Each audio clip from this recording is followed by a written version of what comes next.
তৃণমূলটা কার হলো সেটা তো কোর্ট ঠিক করবে। তৃণমূল এখন বিজেপি হলো, এরপর আবার মমতা হবে কিনা জানি না, কিন্তু তৃণমূল যা ছিল তাই আছে। তৃণমূল আর কার হবে? তৃণমূলকে মানুষ ঘাট ধাক্কা দিয়ে বার করে দিয়েছে। এখন তৃণমূলের মানুষের ধাক্কাকে একটা অংশ ঢুকছে শেল্টার নিতে বিজেপির কাছে। তাদের আবার নাম হয়েছে এনসিপিআই দিল্লিতে। আমি তো বলি এটা এনসিপিআই না, বিজেপির ঘর জামাই। আর এখানে যে সমস্ত চোরটা আছে সেগুলোকে লোকে তো ঘেন্না করে, লোকের দিকে তাকানো ক্ষমতা নাই, সামনে পিছনে পুলিশ নিয়ে ঘুরতে হয়, পাড়া থেকেও মেশেও না, তাকায়ও না। এটা তাদের অবস্থা। দিদি ঘরে ঢুকে গেছে, সে স্বাধীনতা দিবসও পালন করতে বার হয়নি। তো একটা দল কত তাড়াতাড়ি হাওয়াতে মিশে যেতে পারে, গিনেস বুকে দিদি তার প্রমাণ দিয়ে দিলেন। তৃণমূল কংগ্রেস কত তাড়াতাড়ি হাওয়ায় মিশে যেতে পারে, গিনেস বুকে তার রেকর্ড দিদি করে দিয়েছে। অনেক রেকর্ডের পর অনেক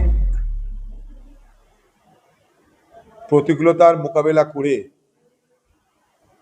বারবার করে হাইকোর্টের দ্বারস্থ হয়ে প্রশাসনিক নানা জটিলতার বাধা টপকিয়ে সর্বোপরি নানা অজুহাত দিয়ে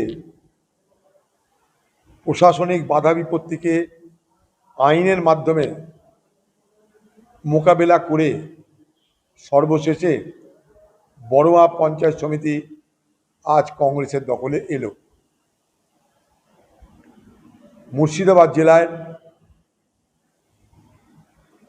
এই প্রথম আমরা একটা পঞ্চায়েত সমিতি কংগ্রেসের পক্ষে আনতে পেরেছি। এই ধরনের প্রতিকূল বাতাবরণকে মোকাবেলা করে, যেটা কোনো দরকার ছিল না। কেন এই জিনিস হচ্ছে মুর্শিদাবাদ জেলায়, যেখানে স্বাধীনভাবে রাজনীতি করবার, নির্বাচিত করবার অধিকারটা আমরা হারাচ্ছি। তৃণমূল জমানায় এগুলো হয়েছে, আমরা মেনে নিয়েছিলাম।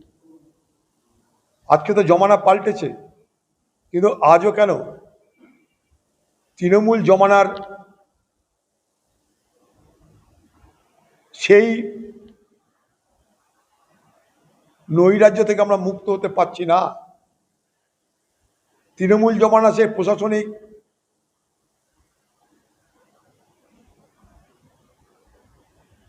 দাসত্ব থেকে কেন আমরা মুক্ত হতে পারছি না, এই প্রশ্ন আমার আছে। তার মধ্যেও বড়ুয়া পঞ্চায়েত সমিতি আমরা আমাদের পক্ষে আনতে পেরেছি। রাজ্যের সঙ্গে সহযোগিতা করেই কংগ্রেস পরিচালিত বড়ুয়া পঞ্চায়েত সমিতি পরিচালিত হবে। আমরা শুধু উন্নয়নের জন্য রাজ্য সরকারকে বলবো, বাকি আমাদের অন্য কোনো ইন্টেনশন নেই। আমরা চাইবো আগামী দিনে বড়ুয়া পঞ্চায়েত সমিতির বিরুদ্ধে প্রশাসন যেন কোনো বৈষম্য বা প্রতিশোধের স্পৃহা না দেখিয়ে নিরপেক্ষতার সঙ্গে সেটাকে পরিচালনা করতে সহযোগিতা করে।